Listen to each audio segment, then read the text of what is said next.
여러분의 오후를 확 뒤집겠습니다. 한 발 더 깊이 들어가는 시사 프로그램 정봉주의 품격시대 정봉주입니다. 바보 노무현을 보낸 아픔과 9년 만에 정권교체란 희열이 교차하는 김해 봉하마을, 그리고 재판정의 피고인으로 모습을 드러낸 치욕의 박근혜 전 대통령. 문재인 대통령이 당선된 지 꼭 2주 만인 오늘 노무현 박근혜 두 전직 대통령의 운명이 엇갈렸습니다. 8년의 간극을 두고 두 전직 대통령을 덮친 가혹한 운명. 하지만 사필규정이란 그 말처럼 어둠은 빛을 이길 수 없다는 그 말처럼 정의가 승리하는 세상을 위해 오늘도 진실에 한 발 더 다가가도록 노력하겠습니다. 5월 23일 바보 노무현을 그리며 정봉주의 품격시대 시작합니다.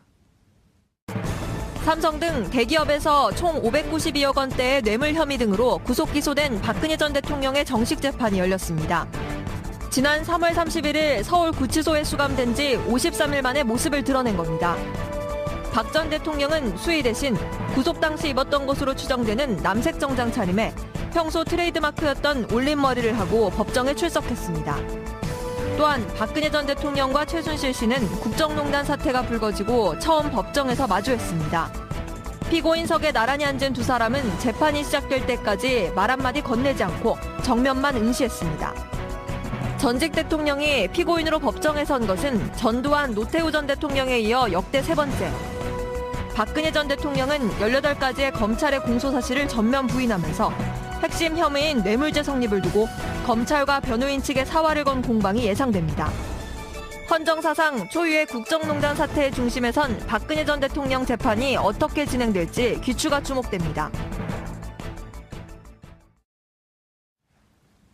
5월 23일 화요일 정봉주의 품격시대 첫 번째 이슈 들어가겠습니다. 박근혜 전 대통령의 구속 수감 53일 만 오늘 올림머리를 하고 법정의 모습을 드러냈습니다. 비선 실세였던 최순실 씨에게는 눈길 한번 주지 않고 18가지 범죄 혐의를 놓고 대립 중인 검찰과는 치열한 공방을 이어갔는데요. 이 문제와 관련해서 전문가 세 분 모시고 말씀 나눠보도록 하겠습니다. 고재열 시사인 기자 자리하셨습니다. 네, 안녕하십니까. 예, 아침에도 보고 저녁에도 보고 정리하겠습니다. 한밤중에는 하면서 보고 이자 변호사님. 예. 이자 변호사님도 아침에 뵀는데. 저는 1박 2일. 어제부터. 어제 오후 5시부터. 예. 24시간 동안 뵙습니다. 그렇습니다. 예. 죄송합니다. 맨날 김경수 의원 얘기하다가. 네네. 교수님 죽을 죄를 졌습니다. 예, 안녕하십니까. 이경수입니다. 예, 하야하겠습니다. 저는. 하야하지 마시고요.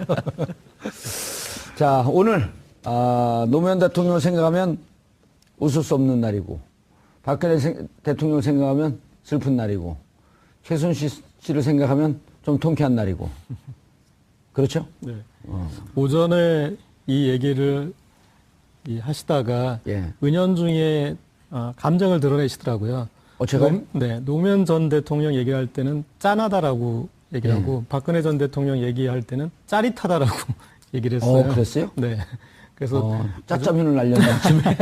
간단한 수식어 차이지만 그것이 이제 이 두 전직 대통령의 지금 현재 차이를 단적으로 보였던 것 같습니다. 전반적인 분위기가 어땠어요?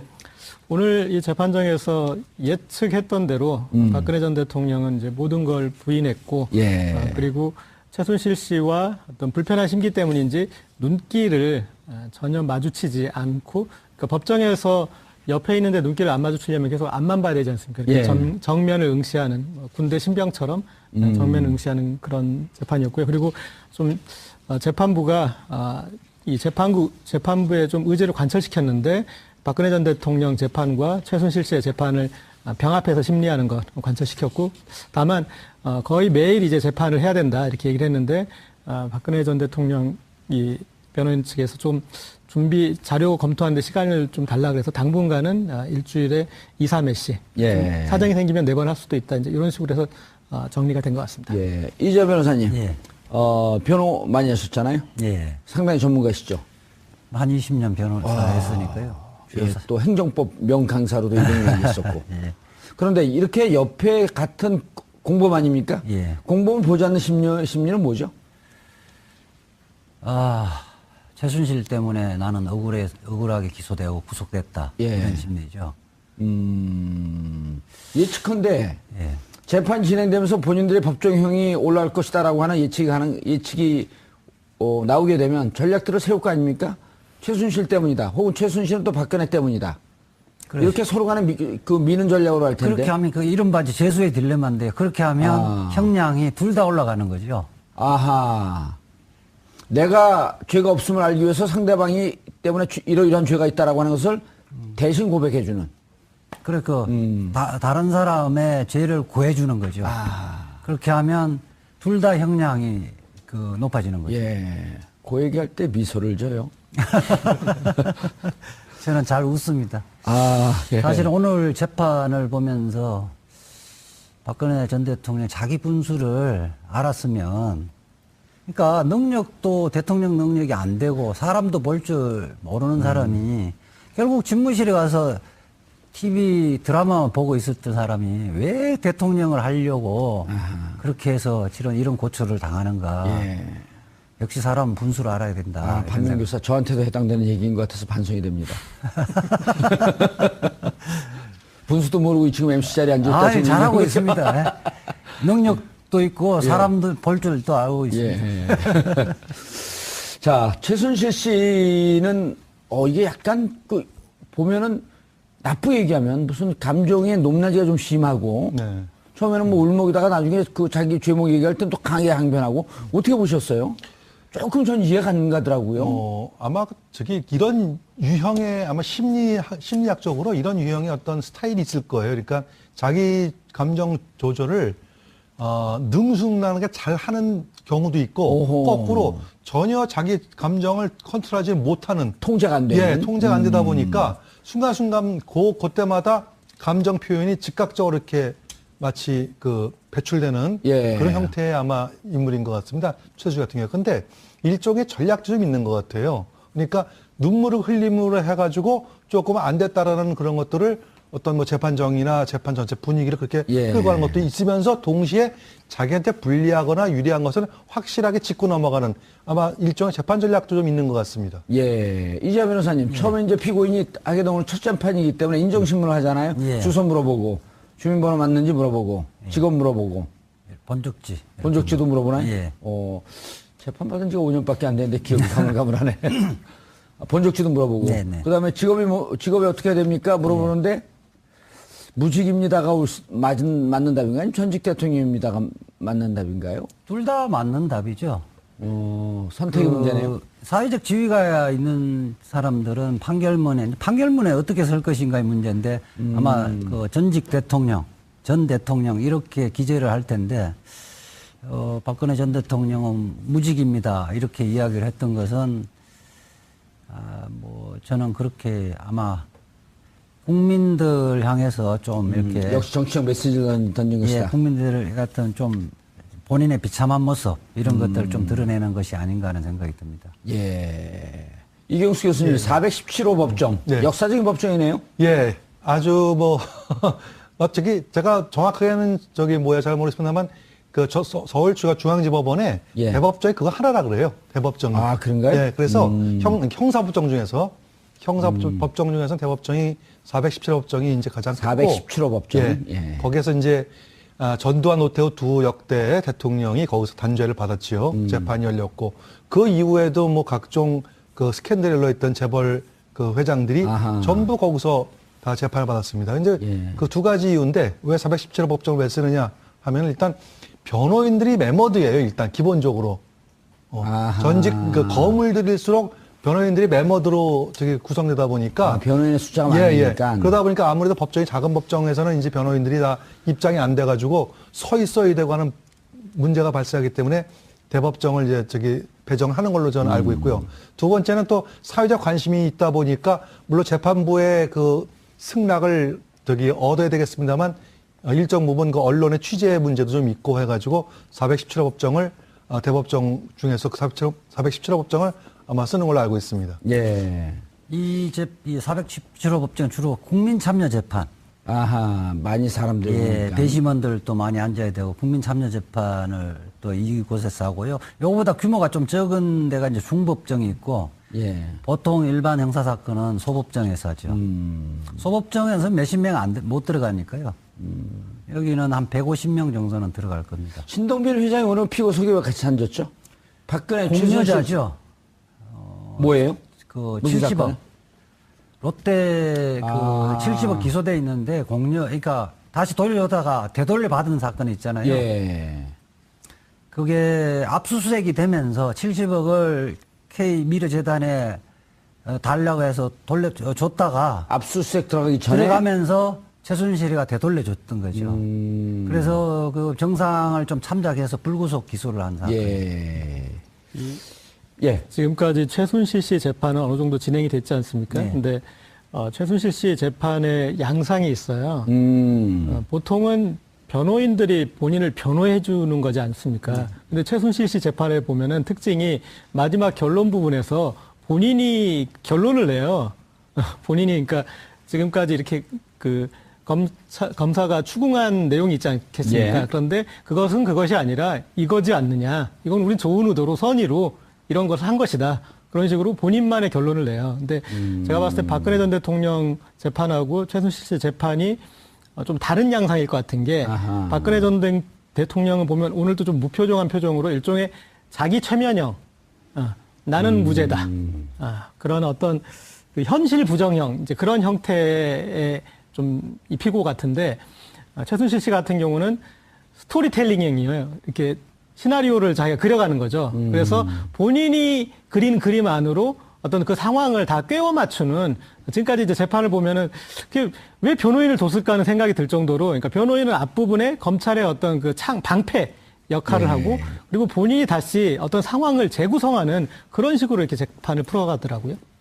최순실 같은 경우는 그런 것 같습니다. 변호인들이 이야기해도 변호인들의 이야기에 자기가 만족을 못하는 거예요.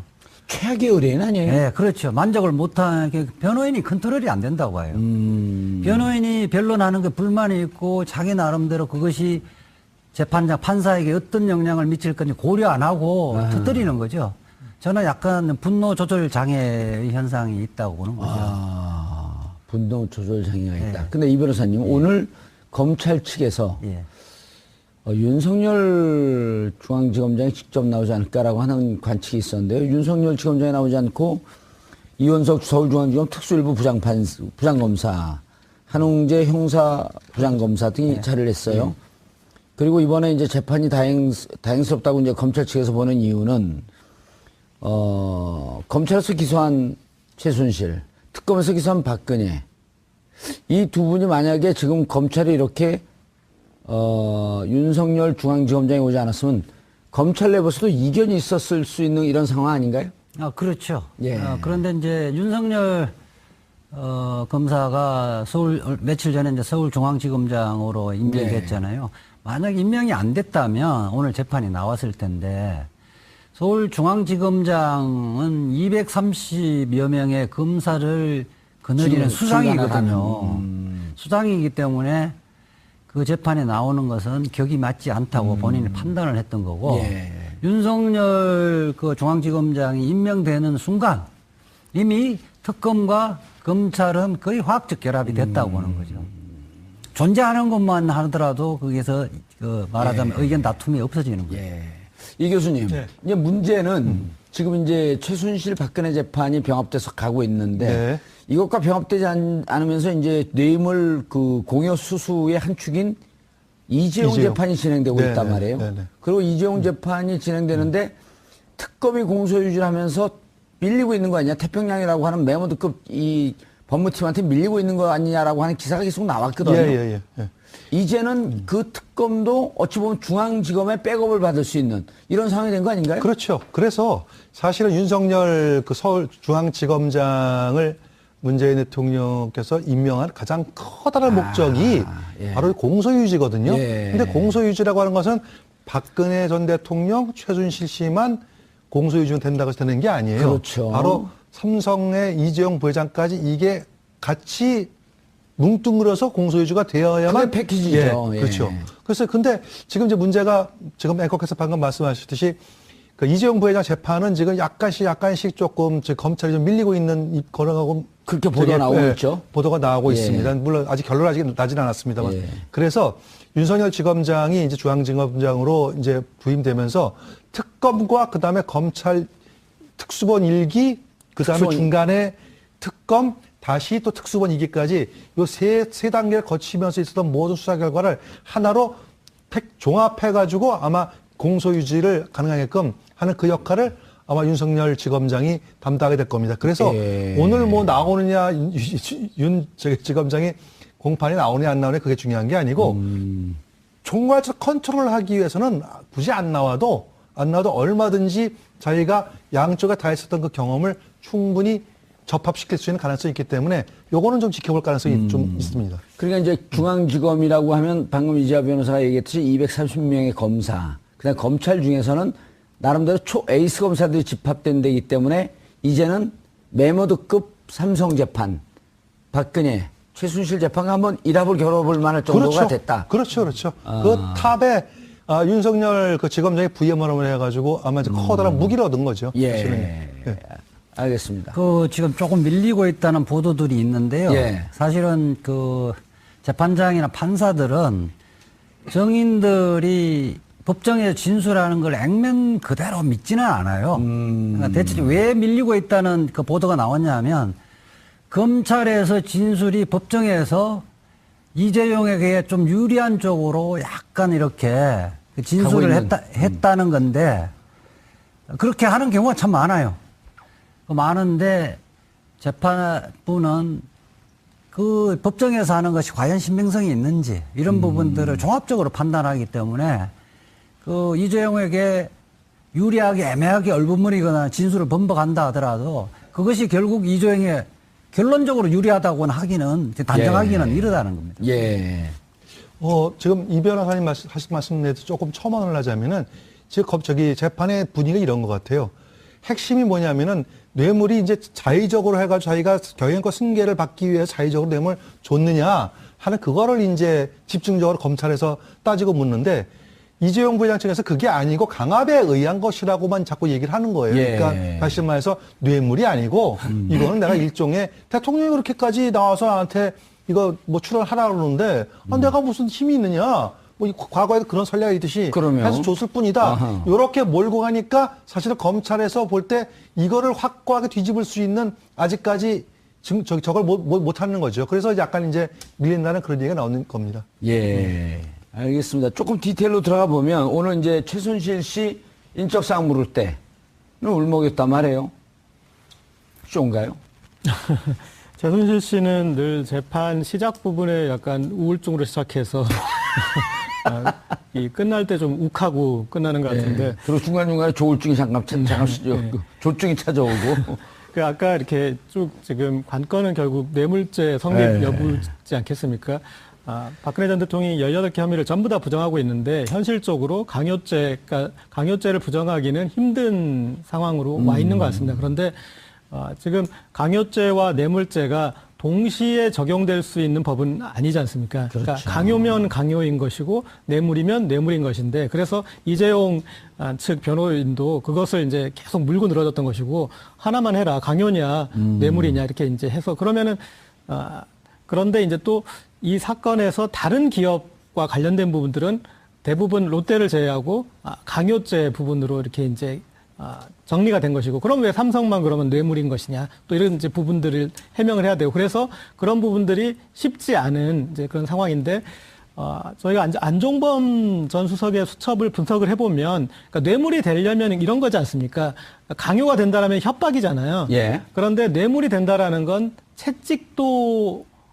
채찍과 함께 당근도 있었을 수 있다면, 대가. 예. 그리고 또 하나 삼성 측에서 적극적인 부탁, 적극적인 또 요구 그런 것들이 있다면 이제 주고받은 것이 되지 않습니까? 그런데 안종범 전 수첩을 분석을 해보면 박근혜 전 대통령이 압력을 넣고 압박을 해서 그런 그 부분만 있는 것이 아니라 삼성 쪽의 민원들 다양한 그리고 다양한 편의 이런 걸 봐달라고 지시한 부분들이 다 남아 있습니다. 안종범 수첩에. 네. 그래서 삼성에서 좀 빠져나가기 힘든 부분이 그런 부분일 것 같습니다. 그러니까 그거를 모르겠습니다. 그러니까 그들이 주장을 할 때 그럼 박근혜 전 대통령이 너무 마음이 좋은 분이셔서 그런 것들에 대해서 미리 다 헤아려 가지고 그렇게 배려한 것이다라고 이제 뭐 주장할 수 있을지 모르겠지만 어쨌든 이 삼성 특히 이제 이재용 부회장과의 만남이 있었기 때문에 그 만남 전후에 어떤 그런 삼성의 민원이 해결되는 부분들이 안종범 전 수첩에 드러나고 있어서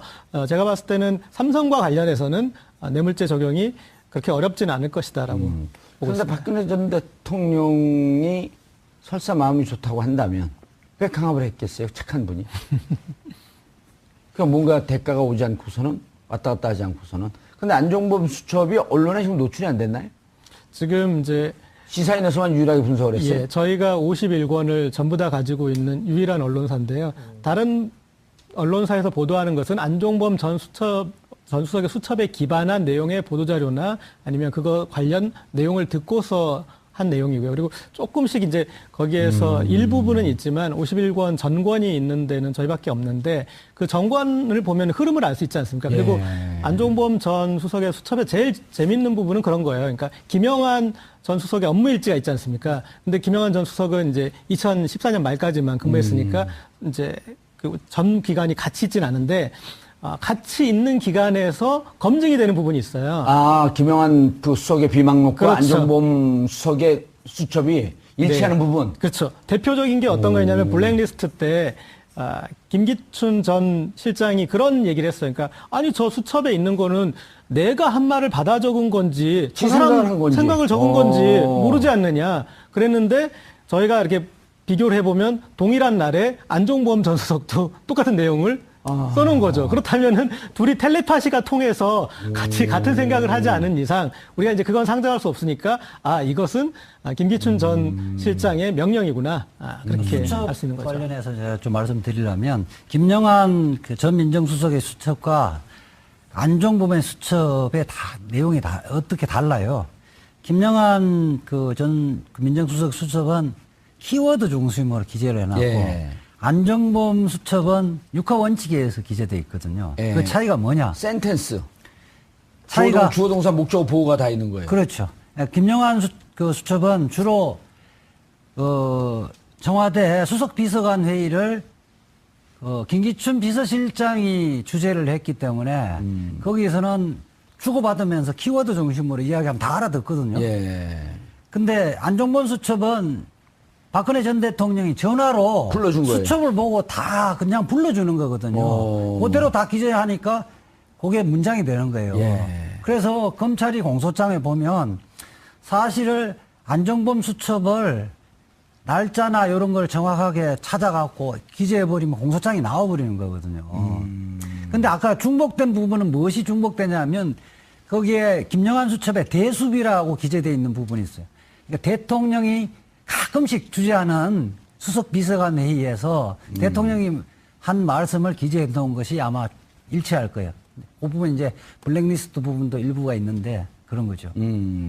교수님, 이게 이제 아까 분리했다라고 하는 박근혜 최순실 재판을 분리했다라고 하는 간단히 짚고 넘어갔는데 결국 서로에게 다 몰지 않겠어요? 시켜서 했다. 저 양반이 했다. 그게 사실은 이제 정말 지켜볼 어쩌면은 오늘 관전 포인트죠. 잠깐 오늘 나와서 이렇게 뭐 얼굴 보고 하는 게 뭐 정면을 받느니 안 받느냐가 중요한 게 아니고 앞으로 정말 이 재판 핵심은 뭐냐면은 과연 어디까지 두 사람이 서로에게 팔을 밀 것인가 하는 걸 지켜보는 것이 아마 핵심일 겁니다.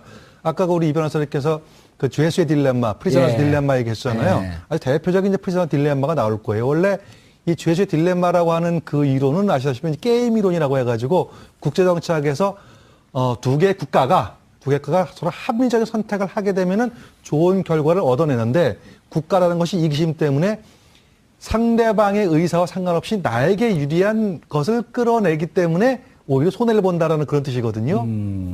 이제 앞으로 똑같이 두 사람이 어떻게 보면 서로가 지금은 다 부인을 하고 있는데 이제 조금씩 증거가 나올 거예요. 재판 진행되면서.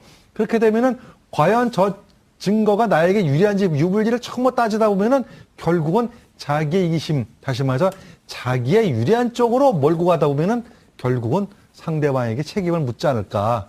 그래서 어디까지 나올지. 근데 묻다 보면 말이죠. 재밌는 게 단순하게 이번 국정농단 사건에 대해서만 나오는 게 아니에요.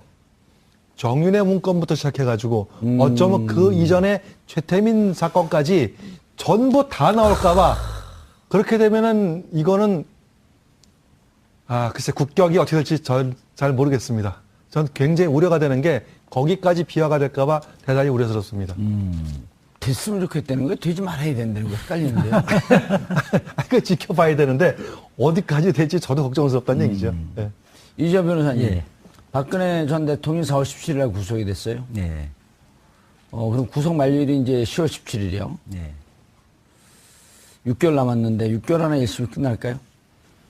뭐 6개월 안에는 지금 그래서 그 데드라인을 6개월로 맞추고 재판부가 그러니까 집중 심리를 하겠다고 예, 3, 4회, 2, 3회 정도. 예, 하고 이제 지금은 기록을 못 봤기 때문에 일주일에 두세 차례 하더라도 필요하면 나중에는 매일 할 수도 있습니다. 그러니까 예컨대 그러니까 그 법원은 어쨌든 10월 17일까지 1심은 끝내겠다라고 하는 그러니까 의지가 관철될 것이다. 수원지방법원에 몇 년 전에 이석기 내란 음모 사건 같은 거 매일 재판했잖아요. 아침 10시부터 밤늦게까지. 그때 변호인으로 참가했죠? 저는 변호인은 참여는 안 했는데 필요하면 그렇게 매일 아침 10시부터 밤 10시까지 할 수도 있습니다. 그 피고인들 인권도 생각해줘야지. 아주 그냥 죽노동인데. 피고인들은 뭐 주로 그냥 앉아 있는 건데요. 예. 변호인과 검찰의 열띤 공방이 진행되겠죠. 피고인은 나중에 증거조사 다 끝난 이후에 보충적으로 피고인에 대한 필요하면 신문을 하는 거니까요. 그 역사적인 재판인데요. 네. 재판부도 바짝 신경을 쓰겠죠. 당연하죠. 예. 전 국민이 또는 전 세계가 보고 있는 거고 역사적으로 평가되어지는 재판이기 때문에 예. 저는 탄핵 사건에 버금가는 재판이라고 봅니다. 10월 17일 만약 넘게 되면 어떻게 되는 거예요? 법적 그러니까 절차가? 또 구속영장에 기재하지 않은 다른 범죄에 관해서 다시 또 영장 발부는 할 수 있습니다. 그래서 다른 구속 대상 17개월, 20개월 재판하는 경우도 가끔씩 있거든요. 영장이 한번 발부된 범죄 사실이 아닌 다른 사건으로 영장을 다시 또 발부를 그거는 예외적인 거니까요. 예. 위법한 건 아닙니다. 자, 이런 관측들도 있어요. 이재용 재판이 지금 먼저 진행되고 있었기 때문에 이재용 부회장이 구속된 게 언제죠? 2월 17일이죠. 네. 2월 17일인데, 그럼 거기는 8월 17일까지 끝내야 된단 말이에요. 근데 만약에 지금 재판을 조금씩 이제 밀고 시간을 좀 달라고 박근혜 전 대통령이 한 이유는 8월 17일까지 해서 만약 이재용 부회장이 뇌물죄의 한 축인데 그쪽이 무죄로 끝나게 되면 이 재판도 유리하지 않을까? 이런 판단한 거 아닌가요? 충분히 할 수 있죠. 그리고 지금까지 이렇게 박근혜 전 대통령의 전략 중에 계속 반복되는 것이 전부 부인하고 그다음에 미루고 무조건 미루고. 그런데 지금 이제 삼성의 어떤 그런 이제 이 법률적인 그런 능력을 좀 한번 의지해보고 싶어 하는 것 같은데 그 키맨이 있습니다. 삼성과 최순실과의 관계에서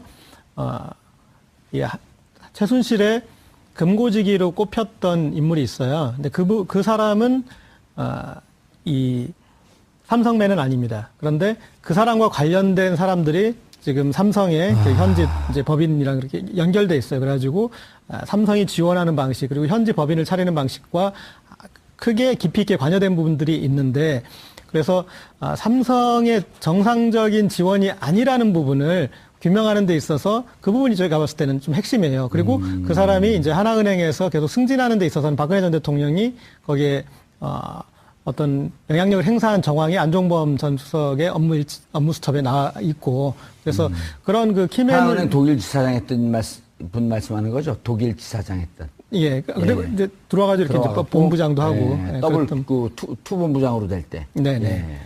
이제 그런 인물들, 그런 이제 키맨들의 역할을 좀 적극적으로 규명하는 게 좀 필요한 것 같고. 그 다음에 또 박근혜 전 대통령과 최순실 씨의 이제 어떤 경제적 공동체 그 부분은 계속 지금 장시호 씨가 증언을 좀 이렇게 해주고 있지 않습니까? 이제 그 부분도 또 증명되고 그리고, 지금 이제 안종범 전 수석의 역할은 안종범 전 수석이 지금까지도 부정하는 거 뭐냐면 나는 최순실을 모른다. 그리고 최순실 씨와 이렇게 연락을 해본 적이 없다.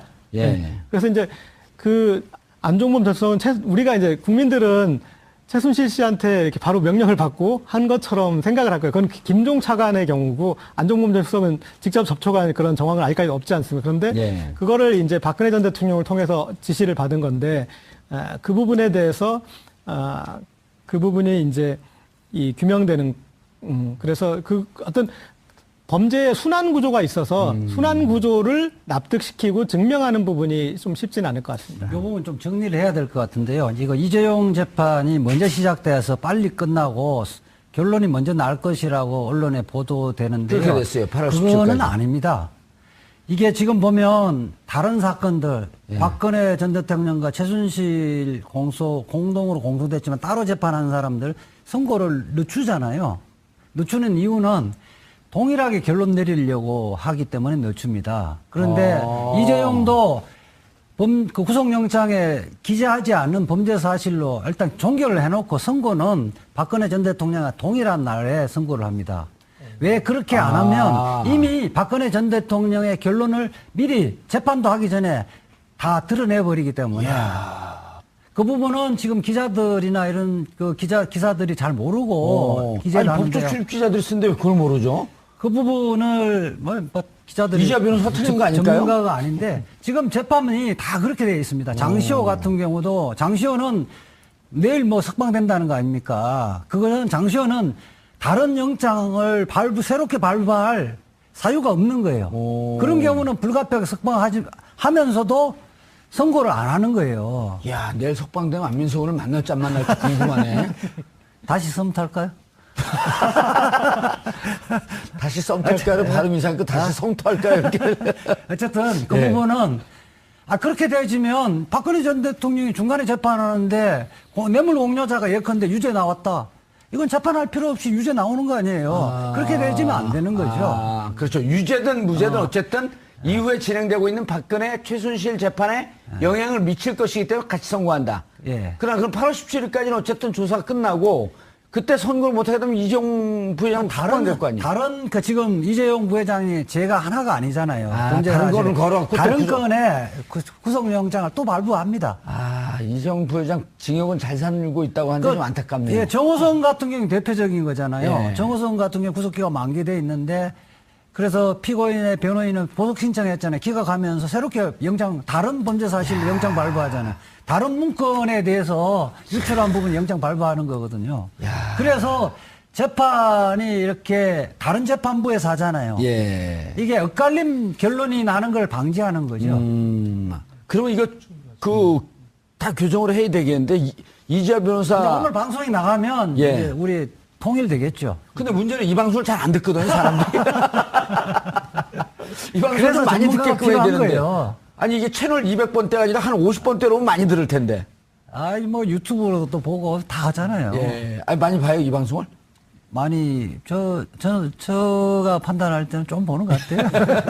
아니, 근데 진짜, 교수님 모든 기사가 다 이렇게 나와 있잖아요. 그 삼성 재판. 저도 지금 이 변호사님 말씀에 정말 저도 동의를 하는 게, 예. 좀 그럴 수 있겠다. 동의를 안 하면 여기서는. 예를 들어가지고, 같은 사건에 만약에 다른 결론이 나는 건 정말 이상하잖아요. 저 졸다가 잠이 확 깼어요. 그러니까, 조셨어요? 이게 다른 사람 얘기할 때 좀 재미없게 하면 좀 졸리거든요. 근데, 저도 만약에 이 변호사님 말씀 정말 동의하는 게, 그렇겠다. 만약에 동일한 사건에 전혀 엉뚱한 방향을 하면 사법부에 엄청난 신뢰 깨지는 거거든요. 그리고 그거에 따라 영향을 예를 들어. 그렇죠. 근데 그게 또 하나가 먼저 어떤 결론을 하게 되면은 그것이 연쇄 판결돼가지고 이쪽 재판부는 할 이유가 없죠. 다 체인으로 연결이 된 건데. 그렇죠. 이게. 동일한 사건이니까. 야, 오늘 한 방 하셨네. 재판이라는 게 우리 수백 년 해오면서 모든 지혜가 법률에 다 담겨 있습니다. 그러니까 그런 엉성한 모순되는 현상이 나오는 거를 미리 다 법률에 다 담아놨죠. 오늘 이재화 변호사 한 거 전문용어로 뭐라 하는지 아세요? 예. 밥값 하셨습니다. 진짜 이거는 왜냐면 기사가 그렇게 나왔어요. 그러니까 우리가 엄격하게 영혼 없이 또 기사를 쫓아가거든요. 그러니까요. 그래서 저도 아까 방송 준비하면서 만약에 이재용 판결이 먼저 나게 되면 이게 어떤 영향을 미칠까 저도 굉장히 그거 고민했었는데 이 변호사님 말씀 들으니까 그게 아니구나. 이게 이제 우리가 출연료를 다 여기다 드려야 될 것 같은데. 면허 있는 변호사하고 만주 변호사 차이죠. 그만하세요, 좀. 좀 띄워주면 좀 겸손할 줄 알아야지. 예. 제가 아까 이제 키맨 얘기를 하다가, 그러니까 안종범 전 수석은 키맨이긴 하지만 집행자였어요. 그런데 우리가 지금의 이 범죄 구조로 보면은 기획자가 있는 거지 않습니까? 기획그룹이. 거기에서 아까 이제 삼성과의 관계에서는 그런 금고직이나 그런 사람들이 어떤 금융적인 부분에 대해서 기획 역할을 한 부분들을 이제 더 파고들어야 된다는 얘기고요.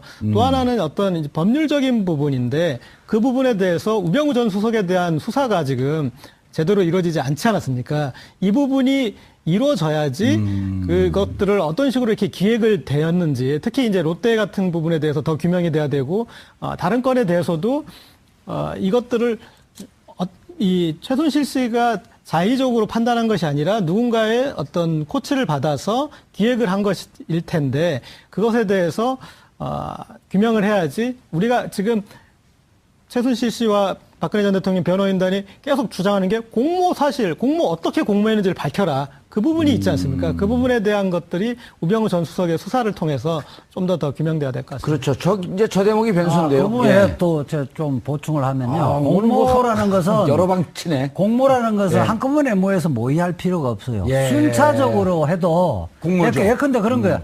최순실이 그 박근혜 전 대통령이 이야기하고 박근혜 전 대통령이 정호성이나 아니면 누구야 아까 지금 이야기 안종범 수석에서 이야기하고 안종범 수석하고 최순실이 얼굴 한 번 못 보고 이름도 못 들었다 하더라도 이게 순차 공모하여 이렇게 씁니다. 판결문이나 공소장에 서면 순차 공모하고 그 다음에 중간에 가담한 것도 다 공모는 굉장히 넓어요. 그러니까 그 다음에 공모 사실관계는 우리가 순차 공모하여 이렇게만 쓰면 되지. 지금 그 박근혜 전 대통령의 변호인이 지금 공소장의 공모의 내용을 언제 어디서 공모했다는 거 안 나오지 않느냐 이렇게 오늘 항변을 했단 말이에요. 공소장은 그렇게 친절하게 안 씁니다. 그렇게 하면서 지금 수십 년 동안 그걸 재판해 왔거든요. 그러니까 전체적으로 봐서 간접 사실을 비춰봤을 때 공모로 인정될 수 있느냐. 그것만 판단하는 거예요. 그러니까 오늘 지금 변호인 누구죠?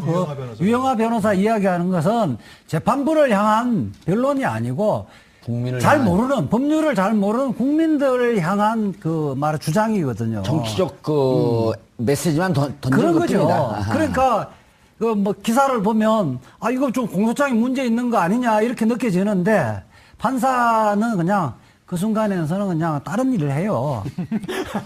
졸고 있다든지. 그럼 하나하나 이야기로 본다는 거예요. 판사가 그 정도 하는 것에 대해서 저 법률을 잘 모르고 얘기하는 거 아니냐 이렇게 판단한다는 거죠. 판사는 그렇죠. 저거는 그 방청객이나 대국민용으로 하는 거지 내 들으라는 이야기는 아니다. 이거는 우리끼리는 뻔한 거기 때문에 그런 이야기는 우리끼리는 하면 전문가끼리는 선수들인데 선수인테는 그런 이야기 안 하거든요. 이 교수님, 우병우 건이 이제 정윤의 문건을 한번 재수사하라고 이제 청와대의 지시도 있고, 그다음에 그 술판 돈봉투, 이영렬, 안택은 이 건에 대해서도 이제 감찰관이 감찰이 들어가지 않았습니까? 그렇죠. 그렇게 하면 이제 그 결국 핵심이 그 내부에 결국은 우병우 건 불구속 기소했던 우병우 건의 자녀 범죄들이 나올 가능성이 높은데 그렇게 되면 이제 이 재판에도 또 영향을 받잖아요. 영향을 상당수 많이 받을 거로 예측이 됩니다. 그렇죠. 최순실과 우병우 전혀 모르는 관계였다고 하는데 그 우병우 여죄가 나오면서 우병우의 장모와 최순실이 직접적인 관계가 있었고 이것 때문에 만약에 청와대로 들어갔다고 한다면 사건은 또 다른 방향으로 튀는 거 아니에요? 그렇죠. 저희가 흔히 말할 때 국정원이나 검찰에 대해서 왜 정치자를 붙이냐면은 이분들은요 수사를 하게 되면은 수사를 안 하는 게 아닙니다. 수사 다 해놓죠. 다 해놓은 상태에서 어디까지 이것을 공개할 것이냐에 그거를 가지고 우리가 정치 검찰이다 아니다, 정치 국정원이다 아니다 이제 이걸 판단하는 거거든요. 제가 볼 때 아마 그 서울중앙지검이 됐든 어디 됐든 간에 검찰에서 분명히 우병우 사건에 대해서 상당 부분 특히 김장자 씨와 최순실 씨와의 관계 모든 거 다 수사 다 해놨을 거예요. 다만 그거를 공개를 안 하고 있는 게 아닌가. 그렇기 때문에 이번 윤석열 지검장 임명이 다목적으로 여러 가지로 거기서 우병우 사건까지 전부 다 상당 부분 이제 아마 드러날 것으로 예상이 됩니다. 알겠습니다. 박근혜 전 대통령의 첫 재판이 오늘 있었죠. 최순실 씨의 재판도 계속 있었고 이제 병합대소들이 함께 재판을 받고 있는데 지금 받고 있는 재판의 성격을 한마디로 규정을 하면 비정상의 정상화, 정상으로 가는 과정 속에서의 걸림돌을 정리하는 과정이라고 볼 수 있겠습니다. 정봉주 품격시대에서는 여러분의 소중한 의견을 받습니다. 샵 5400, 샵 5400으로 다양한 의견 문자로 보내주시기 바라겠습니다. 100원의 정보 이용료가 부과됩니다. 한 발 더 깊이 들어가는 시사분석. 여러분 지금 생방송으로 진행하는 정봉주 품격시대와 함께하고 계십니다. 그렇게 보도가 나오고 있죠? 보도가 나오고 예. 있습니다. 물론 아직 결론은 아직 나진 않았습니다만. 예. 그래서 윤석열 지검장이 이제 중앙지검장으로 이제 부임되면서 특검과 그 다음에 검찰 특수본 1기, 그 다음에 중간에 특검, 다시 또 특수본 2기까지 요 세 단계를 거치면서 있었던 모든 수사 결과를 하나로 종합해가지고 아마 공소유지를 가능하게끔 하는 그 역할을 아마 윤석열 지검장이 담당하게 될 겁니다. 그래서 오늘 뭐 나오느냐, 지검장이 공판이 나오느냐 안 나오느냐 그게 중요한 게 아니고 총괄적 컨트롤을 하기 위해서는 굳이 안 나와도 얼마든지 자기가 양쪽에 다 했었던 그 경험을 충분히 접합시킬 수 있는 가능성이 있기 때문에 요거는 좀 지켜볼 가능성이 좀 있습니다. 그러니까 이제 중앙지검이라고 하면 방금 이재화 변호사가 얘기했듯이 230명의 검사, 그다음 검찰 중에서는 나름대로 에이스 검사들이 집합된 데이기 때문에 이제는 메모드급 삼성 재판,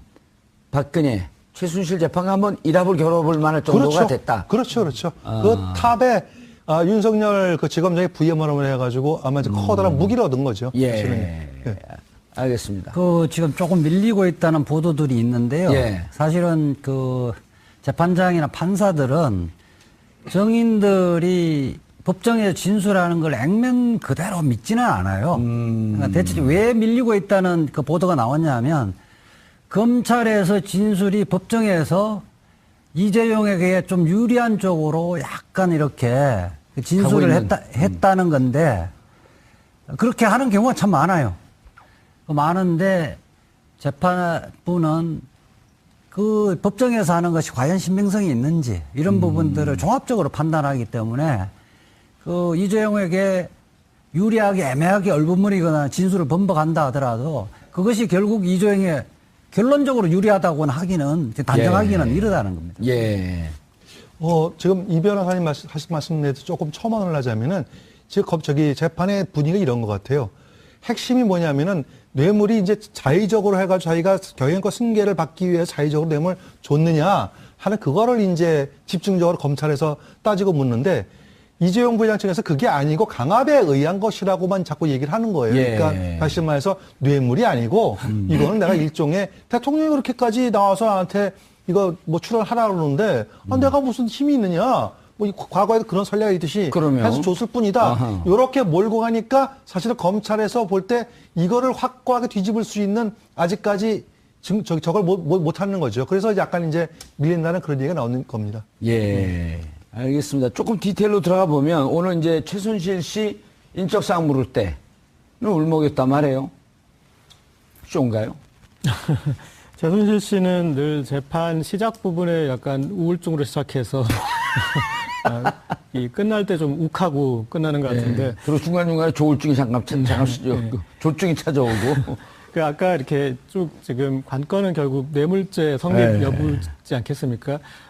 박근혜 전 대통령이 18개 혐의를 전부 다 부정하고 있는데 현실적으로 강요죄를 부정하기는 힘든 상황으로 와 있는 것 같습니다. 그런데 지금 강요죄와 뇌물죄가 동시에 적용될 수 있는 법은 아니지 않습니까? 그렇죠. 그러니까 강요면 강요인 것이고 뇌물이면 뇌물인 것인데 그래서 이재용 측 변호인도 그것을 이제 계속 물고 늘어졌던 것이고 하나만 해라. 이재화 변호사님, 처음에 이제 피고인이 하게 된 오늘 첫 재판이기 때문에 인정신문을 하잖아요. 주소 물어보고 주민번호 맞는지 물어보고 직업 물어보고 본적지도 물어보나요? 재판 받은 지가 5년밖에 안 됐는데 기억이 가물가물하네. 본적지도 물어보고. 그다음에 직업이 어떻게 해야 됩니까? 물어보는데 무직입니다가 맞는 답인가요? 아니면 전직 대통령입니다가 맞는 답인가요? 둘 다 맞는 답이죠. 선택의 문제네요. 사회적 지위가 있는 사람들은 판결문에 어떻게 설 것인가의 문제인데 아마 그 전직 대통령 전 대통령 이렇게 기재를 할 텐데 박근혜 전 대통령은 무직입니다. 이렇게 이야기를 했던 것은 뭐 저는 그렇게 아마 국민들 향해서 좀 이렇게 역시 정치적 메시지를 던진 것이다. 예, 국민들 같은 좀 본인의 비참한 모습 이런 것들을 좀 드러내는 것이 아닌가 하는 생각이 듭니다. 예. 이경수 교수님 417호 법정 역사적인 법정이네요. 예, 아주 뭐 어차피 제가 정확하게는 잘 모르겠습니다만 그 서울중앙지법원에 대법정이 그거 하나라 그래요. 대법정. 아, 그런가요? 예, 그래서 형사법정 중에서 법정 중에서 대법정이 417법정이 이제 가장 크고 417호 법정. 예, 거기에서 이제 전두환, 노태우 두 역대 대통령이 거기서 단죄를 받았지요. 재판이 열렸고 그 이후에도 뭐 각종 그 스캔들에 열려있던 재벌 그 회장들이 전부 거기서 다 재판을 받았습니다. 이제 그 두 가지 이유인데 왜 417호 법정을 왜 쓰느냐 하면 일단 변호인들이 매머드예요. 일단 기본적으로 전직 그 거물들일수록 변호인들이 매머드로 구성되다 보니까 변호인의 숫자가 많으니까 그러다 보니까 아무래도 법정이 작은 법정에서는 이제 변호인들이 다 입장이 안 돼가지고 서 있어야 되고 하는 문제가 발생하기 때문에 대법정을 이제 배정하는 걸로 저는 알고 있고요. 두 번째는 또 사회적 관심이 있다 보니까 물론 재판부의 그 승낙을 얻어야 되겠습니다만 일정 부분 그 언론의 취재 문제도 좀 있고 해가지고 417호 법정을 대법정 중에서 417호 법정을 아마 쓰는 걸로 알고 있습니다. 예. 이 417호 법정 주로 국민 참여 재판. 많이 사람들이. 예, 배심원들도 많이 앉아야 되고 국민 참여 재판을 또 이곳에서 하고요. 요거보다 규모가 좀 적은 데가 이제 중법정이 있고 보통 일반 형사 사건은 소법정에서 하죠. 소법정에서 몇십 명 못 들어가니까요. 여기는 한 150명 정도는 들어갈 겁니다. 신동빈 회장이 오늘 피고 소개와 같이 앉았죠? 박근혜 공여자죠. 뭐예요? 그 무슨 70억. 사건? 롯데 그 70억 기소돼 있는데 그러니까 다시 돌려다가 되돌려 받은 사건이 있잖아요. 예. 그게 압수수색이 되면서 70억을 K 미르재단에 달라고 해서 줬다가 압수수색 들어가기 전에 들어가면서 최순실이가 되돌려줬던 거죠. 그래서 그 정상을 좀 참작해서 불구속 기소를 한 사건. 지금까지 최순실 씨 재판은 어느 정도 진행이 됐지 않습니까? 근데 최순실 씨 재판에 양상이 있어요. 보통은 변호인들이 본인을 변호해 주는 거지 않습니까? 근데 최순실 씨 재판에 보면은 특징이 마지막 결론 부분에서 본인이 결론을 내요. 본인이 그러니까 지금까지 이렇게 그 검사가 추궁한 내용이 있지 않겠습니까? 그런데 그것은 그것이 아니라 이거지 않느냐. 이건 우리 좋은 의도로 선의로 이런 것을 한 것이다. 사장님 분위기가 어땠어요? 오늘 이 재판정에서 예측했던 대로 박근혜 전 대통령은 이제 모든 걸 부인했고 그리고 최순실 씨와 어떤 불편한 심기 때문인지 눈길을 전혀 마주치지 않고 그러니까 법정에서 옆에 있는데 눈길을 안 마주치려면 계속 앞만 봐야 되지 않습니까? 이렇게 정면을 응시하는 군대 신병처럼 정면을 응시하는 그런 재판이었고요. 그리고 좀 재판부가 이 재판부의 좀 의제를 관철시켰는데 박근혜 전 대통령 재판과 최순실 씨의 재판을 병합해서 심리하는 것 관철시켰고 다만 거의 매일 이제 재판을 해야 된다 이렇게 얘기를 했는데 박근혜 전 대통령 이 변호인 측에서 좀 준비 자료 검토하는데 시간을 좀 달라 그래서 당분간은 일주일에 2, 3회씩 사정이 생기면 4번 할 수도 있다 이제 이런 식으로 해서 정리가 된 것 같습니다. 이재 변호사님, 변호 많이 하셨잖아요. 상당히 전문가시죠. 한 20년 변호사 했으니까요. 또 행정법 명강사로도 이름이 있었고. 그런데 이렇게 옆에 같은 공범 아닙니까? 공범을 보지 않는 심리는 뭐죠? 최순실 때문에 나는 억울하게 기소되고 구속됐다. 이런 심리죠. 예측컨대 재판 진행되면서 본인들의 법정형이 올라갈 것이다라고 하는 예측이 나오게 되면 전략들을 세울 거 아닙니까? 최순실 때문이다. 혹은 최순실은 또 박근혜 때문이다. 그렇지. 이렇게 서로 간에 미는 전략으로 할 텐데. 그렇게 하면 그 이른바 제수의 딜레마인데 그렇게 하면 형량이 둘 다 올라가는 거죠. 내가 죄가 없음을 알기 위해서 상대방이 때문에 이러이러한 죄가 있다라고 하는 것을 대신 고백해주는. 그러니까 다른 사람의 죄를 구해주는 거죠. 그렇게 하면 둘 다 형량이 높아지는 거죠. 예. 그 얘기할 때 미소를 져요. 저는 잘 웃습니다.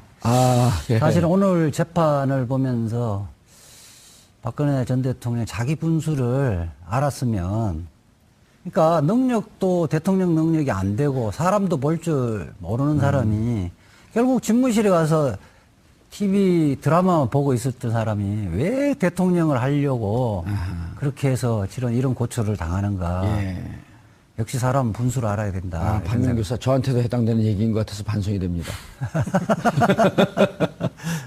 분수도 모르고 지금 MC 자리에 앉아있다. 잘하고 있습니다. 능력도 있고 사람도 볼 줄도 알고 있습니다. 예. 자, 최순실 씨는 이게 약간 보면은 나쁘게 얘기하면 무슨 감정의 높낮이가 좀 심하고 네. 처음에는 뭐 울먹이다가 나중에 자기 죄목 얘기할 땐 또 강하게 항변하고 어떻게 보셨어요? 조금 전 이해가 안 가더라고요. 아마 이런 유형의 아마 심리학적으로 이런 유형의 어떤 스타일이 있을 거예요. 그러니까 자기 감정 조절을 능숙하게 잘 하는 경우도 있고, 오호. 거꾸로 전혀 자기 감정을 컨트롤하지 못하는. 통제가 안 되는. 예, 통제가 안 되다 보니까 순간순간 그때마다 감정 표현이 즉각적으로 이렇게 마치 배출되는 예. 그런 형태의 아마 인물인 것 같습니다. 최수 같은 경우. 근데 일종의 전략도 좀 있는 것 같아요. 그러니까 눈물을 흘림으로 해가지고 조금 안 됐다라는 그런 것들을 어떤 뭐 재판정이나 재판 전체 분위기를 그렇게 끌고 가는 것도 있으면서 동시에 자기한테 불리하거나 유리한 것을 확실하게 짚고 넘어가는 아마 일종의 재판 전략도 좀 있는 것 같습니다. 예.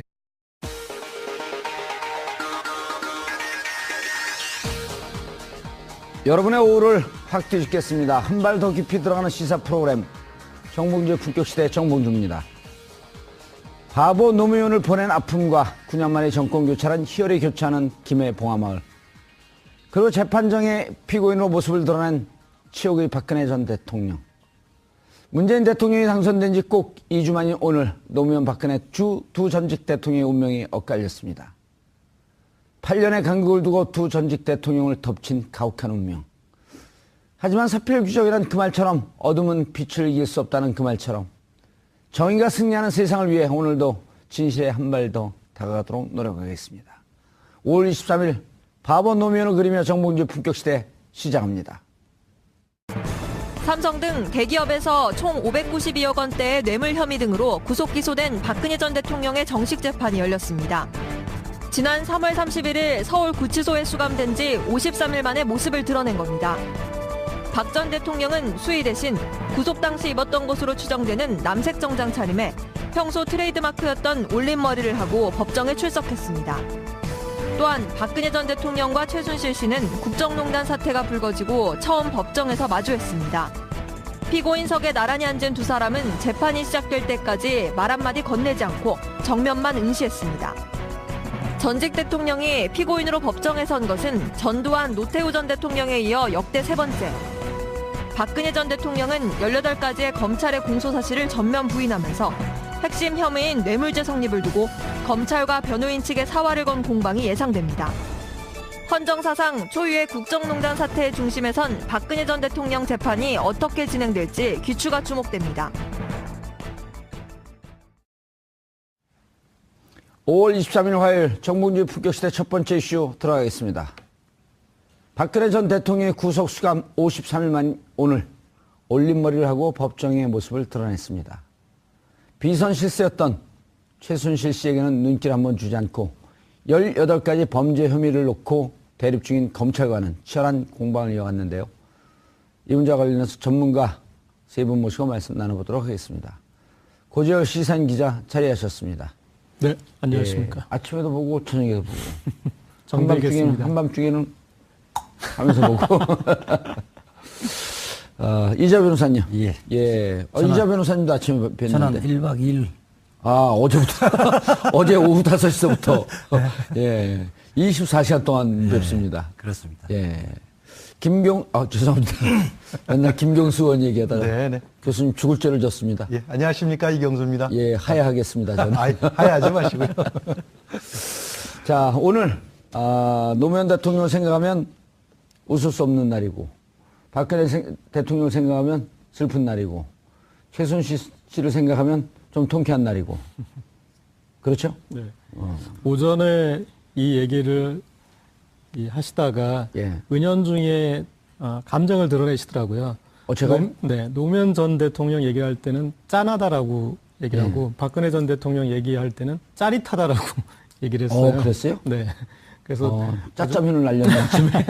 간단한 수식어 차이지만 그것이 이제 이 두 전직 대통령의 지금 현재 차이를 단적으로 보여줬던 것 같습니다. 전반 그런 식으로 본인만의 결론을 내요. 근데 제가 봤을 때 박근혜 전 대통령 재판하고 최순실 씨 재판이 좀 다른 양상일 것 같은 게 박근혜 전 대통령을 보면 오늘도 좀 무표정한 표정으로 일종의 자기 최면형, 나는 무죄다. 그런 어떤 그 현실 부정형, 이제 그런 형태의 좀 입히고 같은데, 최순실 씨 같은 경우는 스토리텔링형이에요. 이렇게 시나리오를 자기가 그려가는 거죠. 그래서 본인이 그린 그림 안으로 어떤 그 상황을 다 꿰어 맞추는, 지금까지 이제 재판을 보면은 왜 변호인을 뒀을까 하는 생각이 들 정도로, 그러니까 변호인은 앞부분에 검찰의 어떤 그 방패 역할을 하고, 그리고 본인이 다시 어떤 상황을 재구성하는 그런 식으로 이렇게 재판을 풀어가더라고요. 최순실 같은 경우는 그런 것 같습니다. 그냥 변호인들이 이야기해도 변호인들이 이야기에 자기가 만족을 못하는 거예요. 최악의 의뢰인 아니에요? 네, 그렇죠. 만족을 못하는 게 변호인이 컨트롤이 안 된다고 해요. 변호인이 변론하는 게 불만이 있고 자기 나름대로 그것이 재판장 판사에게 어떤 영향을 미칠 건지 고려 안 하고 터뜨리는 거죠. 저는 약간 분노 조절 장애 현상이 있다고 보는 거죠. 분노 조절 장애가 있다. 근데 이 변호사님, 오늘 검찰 측에서 윤석열 중앙지검장이 직접 나오지 않을까라고 하는 관측이 있었는데요. 윤석열 지검장이 나오지 않고 이원석 서울중앙지검 특수일부 부장검사, 한웅재 형사부장검사 등이 자리를 했어요. 그리고 이번에 이제 재판이 다행스럽다고 이제 검찰 측에서 보는 이유는, 검찰에서 기소한 최순실, 특검에서 기소한 박근혜, 이 두 분이 만약에 지금 검찰이 이렇게 윤석열 중앙지검장이 오지 않았으면 검찰 내부에서도 이견이 있었을 수 있는 이런 상황 아닌가요? 그렇죠. 예. 그런데 이제 윤석열 검사가 며칠 전에 이제 서울중앙지검장으로 임명이 됐잖아요. 만약 임명이 안 됐다면 오늘 재판이 나왔을 텐데, 서울중앙지검장은 230여 명의 검사를 거느리는 수장이거든요. 수장이기 때문에 그 재판에 나오는 것은 격이 맞지 않다고 본인이 판단을 했던 거고, 윤석열 그 중앙지검장이 임명되는 순간 이미 특검과 검찰은 거의 화학적 결합이 됐다고 보는 거죠. 존재하는 것만 하더라도 거기서 말하자면 의견 다툼이 없어지는 거예요.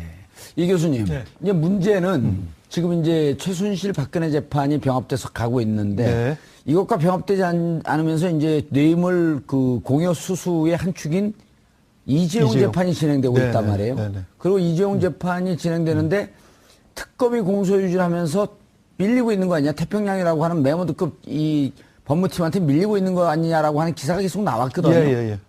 이제는 그 특검도 어찌 보면 중앙지검의 백업을 받을 수 있는 이런 상황이 된 거 아닌가요? 그렇죠. 그래서 사실은 윤석열 그 서울중앙지검장을 문재인 대통령께서 임명한 가장 커다란 목적이 바로 공소유지거든요. 근데 공소유지라고 하는 것은 박근혜 전 대통령, 최순실 씨만 공소유지는 된다고 해서 되는 게 아니에요. 그렇죠. 바로 삼성의 이재용 부회장까지 이게 같이 뭉뚱그려서 공소유지가 되어야만 패키지죠. 그렇죠.